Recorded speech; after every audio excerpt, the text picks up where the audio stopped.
So for today's video mga mare ay nag-SNR na naman kami. At habang paakit nga kami dito sa SNR mga mare, napapansin ko na parang tumataba na ako dahil lang lapad-lapad na ng aking pisngi. Tapos ayan nga si Kumari nasa likod ay nagchichismisan sila ni Kumpari.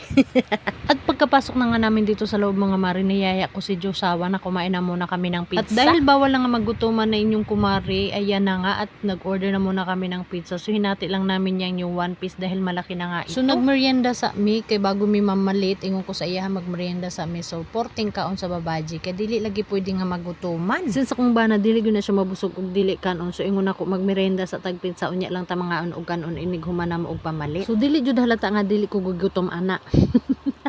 14 gutom na gid ang person. At pagkatapos nga namin kumain mga mare at hito na nga pumasok na nga kami dito sa groceryhan at naghanap-hanap na ako ng chocolates dahil cravings nga ako. Cherries. So kaya nga kami pumunta dito mga mare dahil pauwi na nga itong aking kapatid papuntang Jensen. So mamili muna tayo ng chocolates pasalubong ng ating mga minamahal sa buhay. Parang nalungkot nga ako dyan mga mare kasi hindi katulad sa ibang SNR. So bago kasing SNR itong aming pinuntahan. So hindi kasi katulad doon sa isa naming SNR na pinuntahan na pagpasok mo ay puro chocolates na agad yung nakikita mo. At ito nga yung nakita ko mga mare kasi yung hinahanap ko yung talagang maramihan na chocolates, yung talagang isang pack na marami na ang laman. So ito lang yung nakita ko nung umpisa. At paglingon ko nga dito sa kabila, may nakita na naman akong KitKat. So paborito din kasi ito ng aking bunsoy kaya kumuha na rin ako ng dalawa. Andito pala yung mga chocolate guys. Hanap kami ng hanap. Yung, ay doon!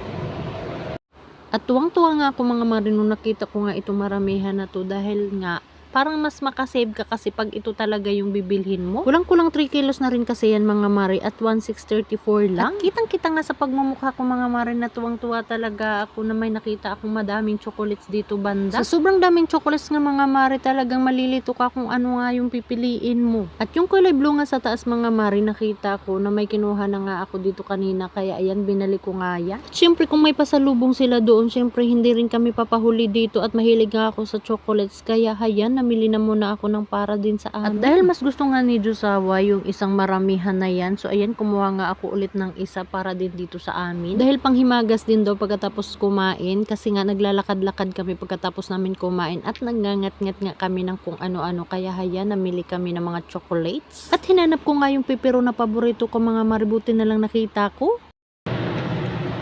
Yan, kumuha ka niyan. Ako magbabayad. Ha? Ako magbabayad niyan. Libre? Libre. Isa lang. O diba, spoiled na spoiled ang inyong kumari, ipalitan og pepero. So siya daw magbayad, so nangayo gud ko pang bayad ano niya, dili jud ko magpalabot kay kanang daghan na biya kog napalit no. At pagkatapos nga namin namili ng mga chocolates mga mare, dumiretso na nga kami dito sa mga shampoo, namili rin kami ng maramihan at bumili na rin ako ng mga sabon.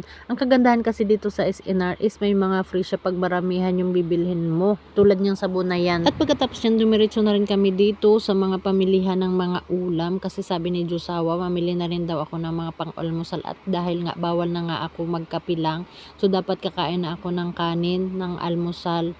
So ayan kay na hadlok na lagi taani nga kanang atakihon na punta sa atong ulcer, so dapat dili na gyud magpagutom so daghan kay ko gipanguha din ha mga mari. So sarap lang sa feelings nga makapalit na mi og mga ingon ani dili katulad dati, so diba sige daghan jud ako nagipanguha din na para dili na gyud ko magutman. So diba ngiting tagumpay. So hanggang dito na lang, bye guys, thank you for watching.